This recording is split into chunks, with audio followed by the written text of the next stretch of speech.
Okay.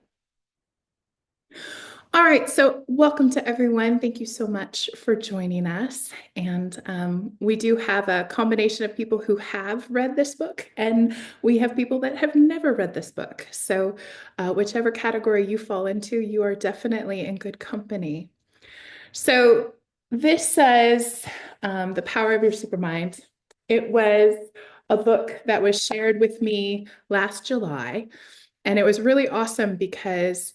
Um, I asked for it. Like it was one of those real miracle moments where I got present to what it is that I wanted in my life. And I said, hey, there's got to be more spiritual teachers. So there was this huge evolution in the human consciousness in the 1970s. And I seem to have been playing with all the different spiritual teachings that arose during that time. And so I know a good four paths that have been on my radar most of my life. But I am absolutely certain that there were thousands of teachers. So I made the general statement on Alive that Sam was on for Insight Timer. And I said, hey, where's the other spiritual teachers? Like, I want more of them. And literally the next day, someone posted this on one of my Facebook groups. And this is Vernon Howard. And he was another teacher from the 1970s. This book was published in 1975. And he woke to spiritual truth. And I just love him. Like I am so in love with his intellect. I am so in love with the way that he shares and just what he brings to the conversation and his approach to this. And it has really, really done a lot for me. And so my hope here is that, whatever it is you believe and wherever it is that you're coming from, it can only get enhanced, right? It can only deepen. It can only become more expansive as we look in the direction of spiritual truth. So I wonder, does anyone know if I'm sharing a screen, if I'm able to see people when they come in the room, or should I hand off host to somebody else? Think at the top, doesn't it just say somebody in the waiting Oh, room? there it does. Doesn't it Nope, we're good. We're good. All right. Here comes Amy. All right, we're ready. Now we can get started. So, all right. So this is The Power of Your Supermind. That's the teachings of Vernon Howard. And again, Vernon was this was published in 1975. He passed away in 1992. Okay. So, the promise of this book is great cosmic wisdom explained in a clear and practical way. So, everything that is shared here are his exact words. And to me, that was so valuable to just go through the text and pull out exactly what he said because like it was kind of like it was getting highlighted for me as I read it. So, this is exactly what's coming from the book when you read it yourself. So, man is in a state of psychic sleep, but he does not know it. He can awaken. Whoop. He can awaken to an amazingly. Okay. Sorry, you guys. I'm still trying to figure out how to do all of this. So, wait, how do I get back to that? I have never actually done any of this before. So, you guys are my guinea pigs, and I appreciate you. Okay. You can awaken to an amazingly fresh life. For those who honestly feel that they have not yet stepped over to understanding and action, but would like to do so. So there's something beautiful there about the conversation of understanding and action, because a lot of spiritual teaching kind of talks to us about. Whoa, whoa, whoa, whoa, whoa, whoa. All right. Okay. A lot of spiritual teaching talks to us um, about waking up to the consciousness, but there's not a whole lot that talks about how to take action on it. So this is one of the things that I love about this conversation. So he's pointing to esoteric wisdom, which is answers that are initially strange to us, right? So when we first come across it, we don't understand it. And then it gets replaced by insight. So insight or psychic sight, it changes and uplifts everything not previously thought possible. and it's a sensed difference beyond intellectual knowledge. So this book is for anyone who has run out of his own answers and said there has to be something else. And these teachings are the something else. So there is a way out of the human problem, and anyone can find it. So the invitation from the very beginning is to just relax and enjoy the conversation. It's a different way to approach learning, right? Because we're so up in our intellect and in that expectation of what it's supposed to sound like, look like. And this is something a little bit different. So you all remember what you need to hear. So just kind of let it go. And Supermind has got you. And the way that becomes true for you is by allowing it to happen. So one of the things that I talked about was how we were going to read this as a book about us. And that is a promise from, it's just a way of opening ourselves up to the world that's in front of us. Like it's a different calibration of noticing. And it comes from who we're being in our life. So when we're fully present to what's in front of us, who we're being is receptive to what's being said, right? And when I read a book about me, as if it's about me, really what I'm saying is this person wrote this for me. Like literally, this man who wrote a book in 1975 before I was ever born was actually writing this book for me. So when I take the book, right, and I look at it from that perspective, from that vantage point, all of a sudden, everything that he's saying directly to me. So the truth of it becomes irrefutable. Like I can't turn away or look away because it's like, oh, wow, he's talking directly to me. So whatever barrier I might put up to try and other myself, right? Like he's not talking to me, he's talking to her. This doesn't apply to people like me, or the stories that I love to put in the way of things. They instantly fall down because this is a book about me. So when I went through the book, right? So we're just talking about the first 6 chapters, which is this initial program. I looked at all of the invitations. I looked at the language. I looked at all of the places and spaces where Vernon literally was talking directly to me, to you, to anyone who picks up this book and reads it from that come from. And these are the things that he said. So we're reading this as a book about us. So initially it was an invitation. So he says straight up, come into my world, like put down what it is you think you know and step into what it is that I'm pointing to, because there's something here that you don't know. So it's just this invitation to really expand our thinking and get present.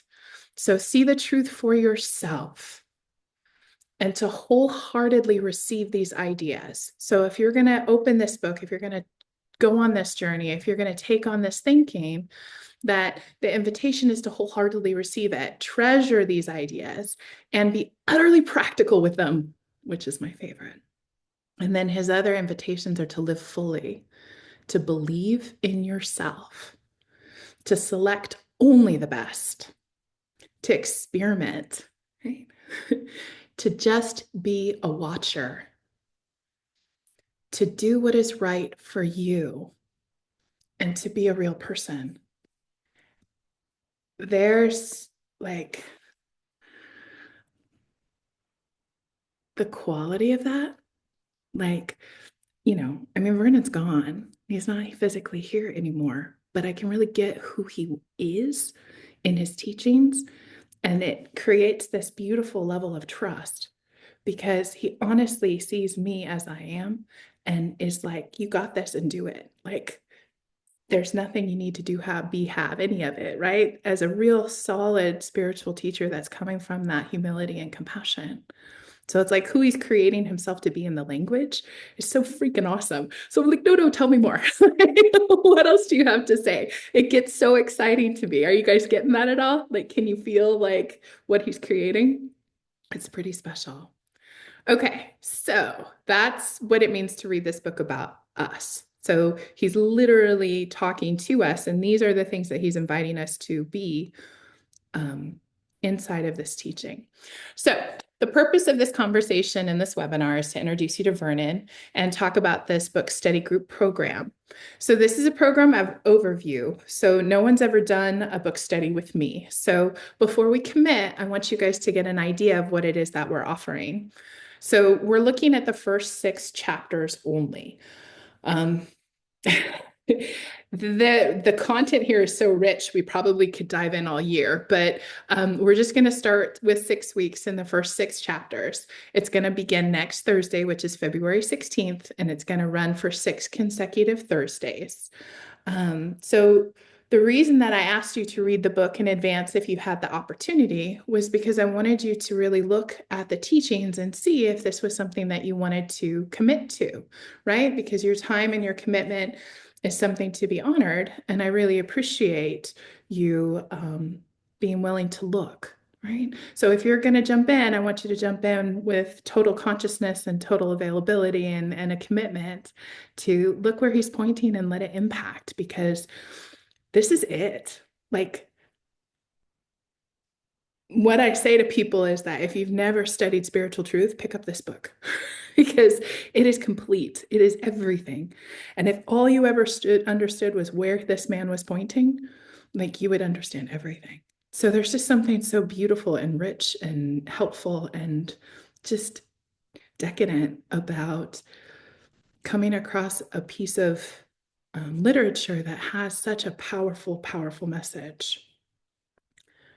So Vernon himself, love this man, he said that it would take you at least 3 weeks to be able to integrate his teachings, which I think is awesome. So he's like, give it 3 weeks and just sit with these and play with these and we'll see what happens. I'm going to say that we need at least 12. So there'll be a part 1 and a part 2. And obviously the speed of life has increased exponentially since 1975. All right. So when we look in the direction of spiritual teachings, we are looking at the nature of reality, right? We're looking at the nature of how something gets created. We get into that space and ask what it is there is to see about it, right? We ask questions, we experiment, we get curious. We kind of stand back and observe it from different vantage points. And as I went through the first 6 chapters, what I noticed is that Vernon was giving the answers to the inquiry for these various topics. So these are the things that he will cover in those 6 weeks. So it's the nature of reality, of awakening, of life, right? How does life work? The nature of fear, the nature of thought, judgment, the nature of fun, which is such, that's just awesome. The nature of happiness, the nature of success, the nature of defeat, and the nature of action. So allowing this wisdom to guide, right? And looking where he's pointing, we're actually doing an in-depth, real inquiry into all those different topics and allowing it to really move us. So I found this passage which totally and completely lit me up, because this is what I had been feeling intuitively, and then to find it in the book just like brought it home.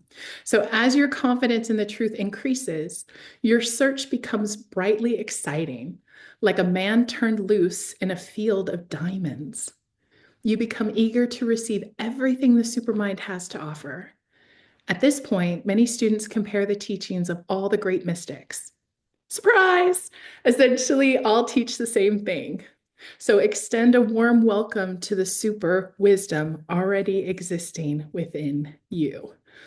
So, like, not only do we have that super mind and that access to super mind, but by going and looking even further and digging even deeper, we're increasing our access. Yeah, right? Like, how cool is that, Lorraine? So, dude, nice. Okay.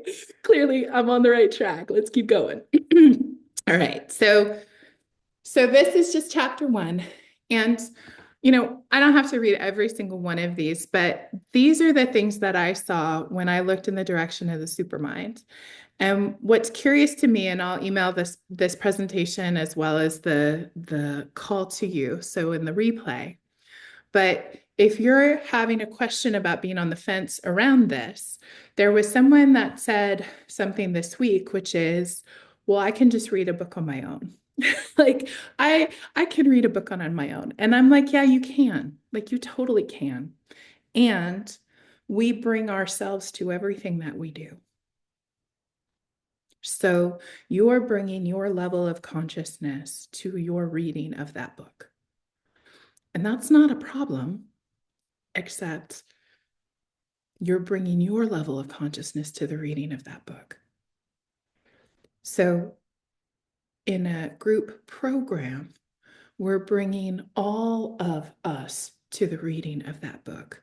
And when we've made the commitment that we're making, and we're really, really looking in the direction of where he's pointing, the opportunity and the access to really allow ourselves, as Vernon says, into supermind, or be open to wisdom, or create that space of insight becomes magnified, because I'm only looking at a book through the lens through which I can see, but allowing other people in their consciousness to help me to see it in a much bigger, brighter sense kind of touches the nuances and the little pieces that I may or may not have access to. So this is what I saw when I read chapter 1. So if you've read chapter 1, my offer to you is to look and see what it is that I shared, and like see if it touches you. And did you see those things? Did you notice, the parts that got highlighted? Because we all are going to read a paragraph and we're all going to take a different sentence out of it as the takeaway. And these are the ones that I saw. And if you see what I saw, or you're totally curious because you're like, I didn't read that book. I don't know what book I read, but I didn't read that. Like, let me come back and look again because I didn't see where you're pointing. So take a look and just jump in. But uh, it's such a practical, obvious way to approach spiritual truth, and it's so simple, right? It's just the simplicity of it is just stunning. So I went through all 6 chapters and kind of just listed out all of the various areas that we're going to focus on. Or, I mean, at least these will be the topics for conversations, or the things that are going to come through when we study them. And the idea here is that we're going to go week by week, chapter by chapter. So next week, we'll just jump straight into chapter 1 and go ahead and take a look at it. Chapter 3, receptivity, is one of the best ways I have ever heard the explanation of how we are present to guidance, right? How we connect with supermind. And this question literally just made me sit back and pause. Are you capable of receiving what you really want? And to me, that's kind of a mic drop. Like, boom, because you can do all of the spiritual seeking, you can do all of the work on yourself.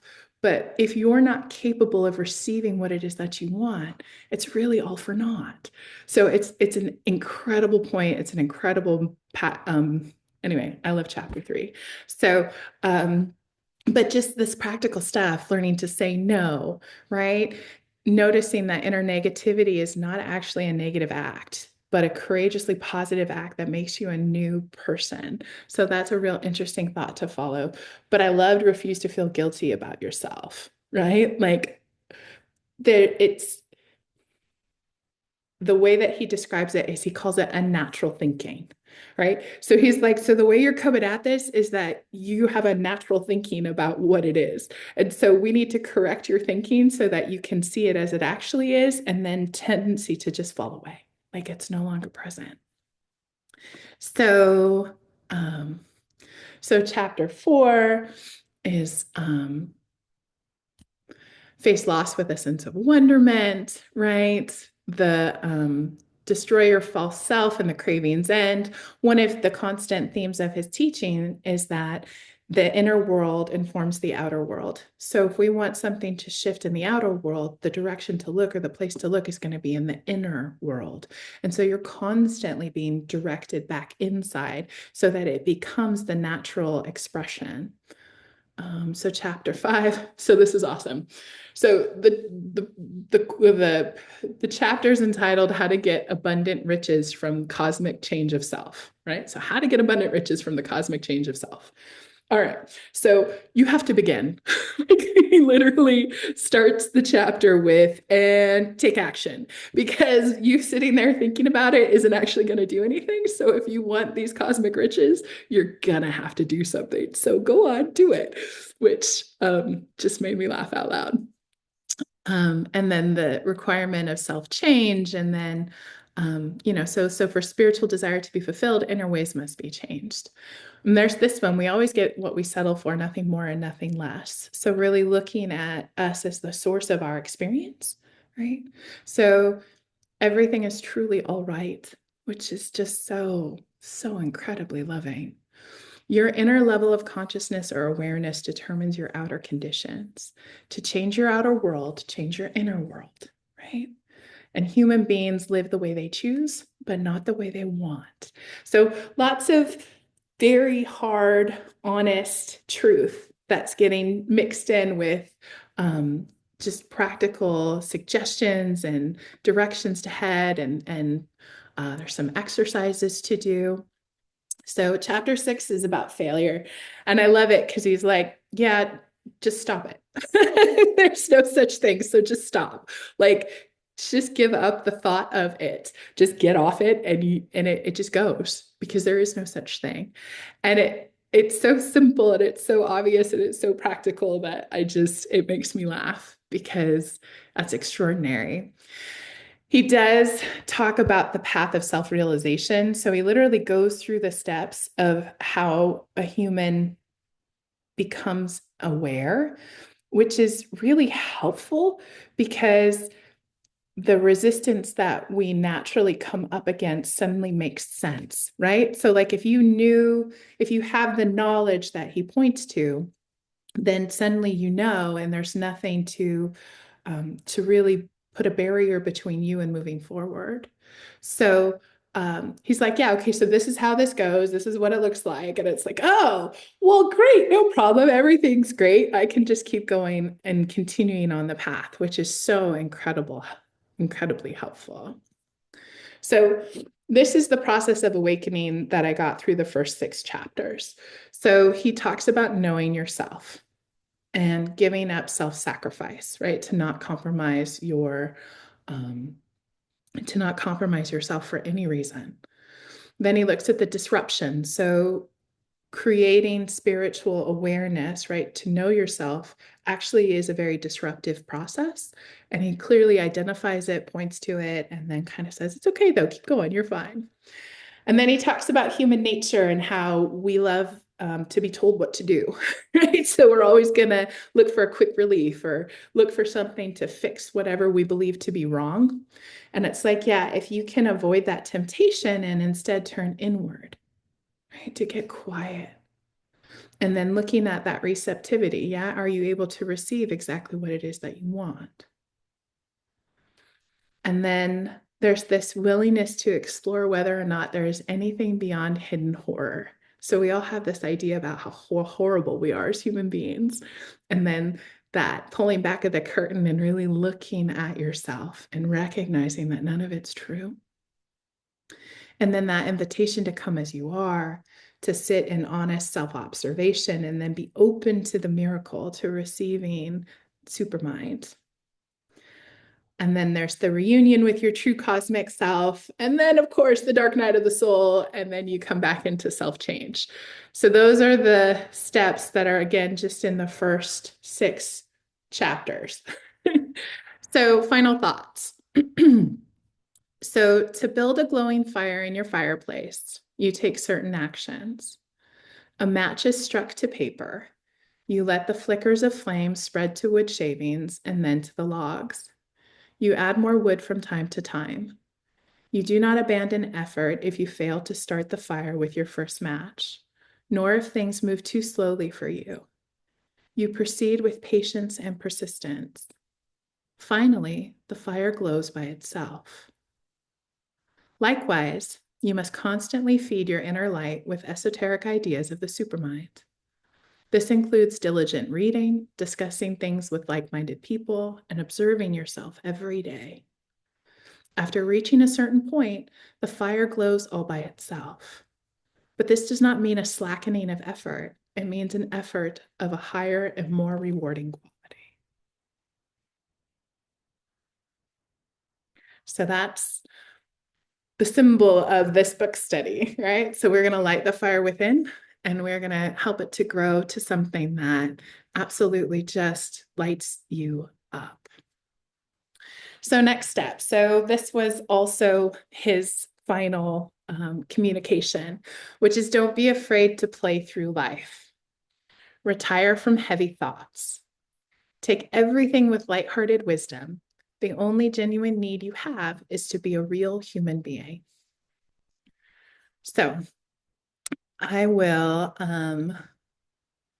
go ahead and share the registration link when you get the email replay. And we have a little bit of time for questions. What you guys hear? What's interesting? What do you think?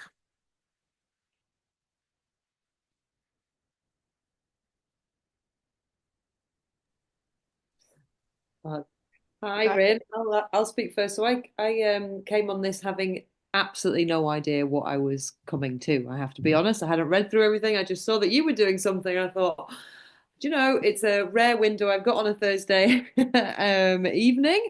I'm going to jump on a call because, like you were saying, like I see things through my lens. I just love being in the space with people that are looking into this work. So, and I just knew there'd be something great. And I love the sound of this book. I've never heard of it. I've never heard of Vernon either. And it's something that I'm certainly going to look into. I'm going to look at the book. Everything that I've heard you speak through now excites me. And yeah, like you say, there must be so many spiritual teachers from that time, and I've never come across him. And I'm in the space for a new book, so I'm thinking, yeah, let's have a look. But yeah, apologies for not having read everything fully and thoroughly. That this was a part of a starting a course and things, but No, it was not. It was not. This was just an invitation to show right, up. So wonderful. I had initially planned to start this today, and um, as this is my first book study, so, and I'm just getting started in my coaching practice. And it really, like, when I sat with it last week, it was like, wow, there's an opportunity here to kind of share my thinking, share what I'm seeing, share what's up, like just introduce people to something fresh and new, which is awesome, right? Like we all need the opportunity to see new things. So love that you had a random free weekend or random free night on a Thursday, and that you trusted me enough to just jump into this. And I'm curious if you saw any kind of crossover, because we do share the principles understanding. Like, did Yeah. you kind of notice? Oh, absolutely. I mean, my next question is going to be when I'm like researching him, like, was there connections and communications there between? No, because it's all inside No, out. It's it's totally all inside out. yeah, No, yeah. and that's the thing. And so I'm going to just put it out there. Mhm. Not everything you're going to read in this book are you going to align with. Like, there's a couple of places where I'm like, Vernon, where are you going? Like, come back. No. Like, no. Like, not quite that. Like, I'm not going where you're pointing. I can't follow you there. Yeah. And the his the when I said I was in love with his intelligence, one of the things that he brought that I hadn't realized, and maybe other people on the call realize this, but this was like brand new information for me. I know that inspiration, wisdom, supermind, right? However we describe that force that's greater than us. I know that it is what lives us in music and art and poetry, and that it's tapping into that deeper wisdom, that deeper knowing, and allowing it to flow through us, right? That's how artists show up in the world, right? Like I always knew that. And so I had no problem with, yeah, okay, they're dancing with a muse and they're doing a painting or they've written a song or they're playing a piano or whatever. Like that makes sense to me.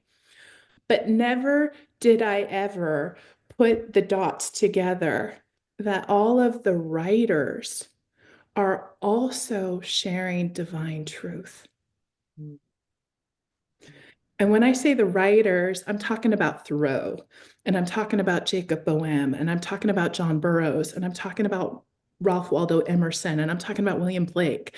Like, I knew that they were beautiful. You know what I mean? Like, I knew they were beautiful writings, but I didn't put two and two together. It was like, oh, that's what they're talking about in the way that is the unique expression of them and their divine self. So there are like I started keeping a list because I did notice something, and this is like really valuable, and it's not anything to like get super attached to, but it's just something that I noticed that is becoming true for me this year. So there's probably a good 40 names or 40 source stocks on my reference list. So every time he references something, I wrote it down. Right. And so all those names I just threw out, right? Browning, Tennyson, Wordsworth, Whitman, right? All of these, he talks about them and pulls a little sample and throws it into the text. And it's like, oh, yeah, no, that's what he was talking about. Oh, no, that's what they're all talking about. You're right. Like, whoa, I didn't know that. I didn't know that being open to it created it in the literature as well. But the one thing that I'm saying so far, and I only did this for the first 6 chapters, he doesn't reference a single woman. Hmm. And it's all very masculine. All the writing that you shared was very masculine. He doesn't reference a single woman. Mm.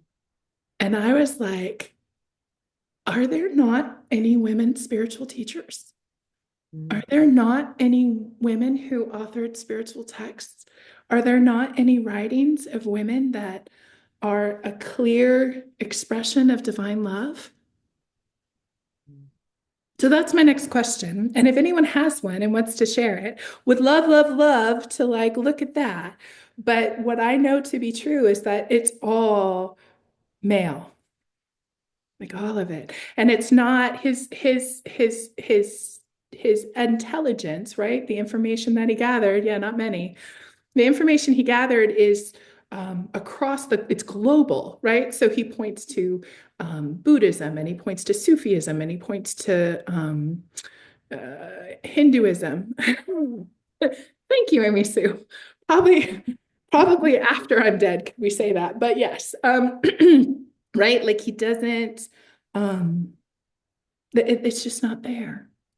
And I have a hard time believing that women have not shared spiritual truth. Like I have a real hard time believing that in the history of all things that women were not part of it. So it's just this question that got raised, and it's kind of an interesting exploration, but it's also kind of doubled down my commitment to really inviting women's voices and inviting women's wisdom and really just empowering women because clearly there's been a vacuum. Clearly something has been uh, omitted. And I think that now's the time for us to correct that because there's no reason. Right? They didn't have time to write the books, right? They were far too busy. Whereas the men absolutely did, but the women were sharing it in much more natural ways, probably. Or did But the men take their books and put their names on them? yeah, as well. Well, two things, and then I can let other people speak. I want to say what a wonderful thing to propose to people because I really like what you say about, yeah, I can read it on my own. But there is so much value in book groups, and I know other coaches that are running programs like with the Untethered Soul and different books that yeah, there's so much value in that. And also, I like the word play that keeps coming up, and lightheartedness. I think we need more of that. So thank you. All right. Does anyone else have anything? Any questions? Anything they noticed? Anything they want to share? Yeah, I was just gonna say, I mean, I read this maybe it was a couple months ago, and I've already like forgotten a lot of what it was talking about. So this was a nice refresher, and I think that this is super helpful in like ingraining the knowledge because sometimes when you just read it, it's like, "Whoop." So yeah, I think doing a book study would be really helpful for this. Yeah. So what I'm finding, thank you, Sam. It's nice to see you. So what I'm finding is it's a study, and study actually means to study like a monk. Like to literally, we're not just reading a book, we're studying the book, right? We're reading it as a book about us. So we're looking at what's being shared. And when there's the invitation for exercises, we don't just gloss over it. Oh, yeah, he asked me to do that thing, and I'm going to keep reading. Like it's like, no, no, no, no. He asked you to do the thing. So stopping and really giving his teachings the respect that they deserve by being present to it and then allowing it the time to impact us. So I got to be honest, we're going to start with 6 weeks, but I don't know what's going to happen. Like we're going to show up next week with chapter 1 and we're going to see where everybody's at and what's happening and how it's impacting. Because I would prefer to spend 6 weeks on chapter 1 and really get what's being said if it's required. Like there's nothing in me that is so attached to the agenda that we need to like, keep up, like we'll have to finish this on time or any of that, because that doesn't live in me at all. It's really allowing the exploration to guide us and allowing the teachings to guide us. I'm really interested at some of these people that he's pointed to, because like I said, he touches the global perspective. So he's going through all the different religions. But my favorite thing, and this is totally where I'm going to geek out, is he went back to the ancient Romans. He went back to like Plato and Aristotle, and he went back to like teachings of dead Romans that I've never even heard of. Like, hey, this guy or that guy was speaking about this. And I'm like, wait, what? And he reminds me of a world where psychic wisdom, where spiritual truth was revered and respected, and that there was a place and a space for it. Right. There's one example he gives of this enlightened mystic who came back to Rome, and the emperor and his wife would come to speak with him, and it was just like this presence in society, this way that we held it. And I was like, oh, maybe that's what's missing. Because if I try and talk about spiritual truth just on the street corner, like people are like, no, no, go to a church. You don't do that here. Like there's buildings for that. Like nobody wants to just hear you talk about, love and light and connection on a randomly. Like no, no, no, no, no. That's confined to this area, and we do that on Sunday or Saturday, depending. But mostly like this is a time and a place, and it's compartmentalized and it's separate. And it's like, oh, but it doesn't have to be. We could actually invent a world where the wisdom and the guidance and the reverence, right? And it's not reverence for the individual, it's reverence for the wisdom, because it's alive in all of us. And those of us, who volunteered for this whole spiritual teacher thing, like, cool.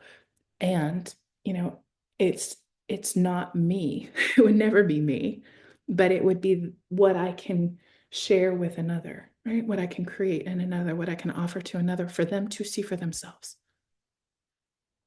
So, lots of possibility in all of this. Lots of, there's some expansiveness going on here and options. So again, just thank you guys for your time, for showing up. It's much nicer to speak to people than it is to my video camera, which is what I would have ended up doing if you hadn't have come. So love to see you. Love that you're here. Amy Sue, what's going on with you? Besides almost killing myself just now. Oh yeah, don't do that. So literally, I'm at my daughter's house and I was using her stove to make lunch, and the burner over here wasn't working, but I forgot it was on, and I'm over here jiggling it, trying to like figure out what's going on, and all of a sudden it just like explodes and pops fire, and I'm just like, so I just had like a mild little heart attack. That was kind of scary, but I'm okay. I'm like, I need to make sure the burner's off. So for me, I'm really, you told me about Supermind a while ago, and I bought the book, and I read I didn't finish the first chapter. I got past the Eagles, to be honest. I did read the Eagles about 3 times, because you know me, I'll start it, and then I'm like, oh, I got to start it again, and I got to start it again. I can't ever just pick up where I left off. I don't know why I always go back and start over. So I didn't do that today, though. You'll be proud of me. I skipped the Eagles because I was like, I've already read the Eagles like 3 times. I know that story. I'm going to go on down and read some more so I can get through the chapter. Didn't finish it yet, but I'm working on it because I just found the book last night. And so for me, you had told me about it, and I was just kind of like, it was in my mind. And then I think you sent me a text message, and then I was just like, and then I was thinking about it last night, and I was like, do I even have time? Is this do I need to be doing this right now? I have so much going on. And I'm like, all right, God, I don't even know where my book is at. I don't have any idea where the book is. I had it a while ago and I have no idea where I put it. So if you want me to do this, you gotta help me find this book. And then I literally went right to the book. I went right to the book. And you know me, I pay attention to the signs. So I was like, okay, the book is literally, I had no idea where the book was. And I went to the book. I pulled a book out and there was the book sitting right there. And I'm just like, okay, I guess I'm doing this. So the day before the class started, I mean, I thought that this was the first class. I didn't realize this was just talking. I thought that I needed to have chapter 1 done and that this was going to be the exploration of chapter 1. And so I was a little off on that. But regardless, the day before the book shows up because this is where I needed to be. So, and then my schedule worked out. I had so many things going on today. Literally, I have been on call since 8 o'clock this morning, but my 2 o'clock was available. So I was like, well, there you go. It's all the signs, So, yeah, love that. Love that the example of asking for what it is that you need and then allowing yourself to receive it. So really just showing up to it. That's exactly. Which is new for me, as you know. Oh, well, this is exactly where this book points. So now I know why. You are the living example. You're the testament, my friend, as always. So I appreciate you showing up and being the living demonstration of how this system works. And what I love is that you're starting this year off really having full knowledge of what you're choosing. The way this unfolded is that it's a conscious decision, right? Well, I just showed up to the first class and okay, I'm there and here I am. But it's like, oh, but it's not. No, I was like, God, if you want me to do this, give me my book. I know, but now you get to choose. And there's a distinction there because the first class is in 7 days. So you've got, right? You got here, but the next step is a conscious decision of yours. So you're taking action, which is something fresh for you to look at, right? Yes, I'm choosing it for myself. Choosing for yourself. That, yeah. Yes. So cool. It's a little uncomfortable. But hey, that's the point. Remember? Disruption. Yeah. Keep going. Yes, keep going. I'm learning. Exactly it. Love it, love it. Thanks, Amy Sue. I'm glad you made it, and look forward to seeing you next week. Now, and purple looks great on you, by the way. Well, it's kind of like the book colors. I just had a whole motif going on here. Well, anyway. It looks good on you. Thanks, Cindy. Nazi, did you want to join us at all? Really appreciate you being here. I know you were in the chat. Oh gosh. Carolyn Mays, Helen Schuckman, my love, and Marianne Williamson. Yeah, no. Yeah, those are good ones. Nazi, just wanted to give you a chance to speak yourself into the room if you wanted to. Otherwise, really glad that you joined us today. Hopefully, you heard something helpful.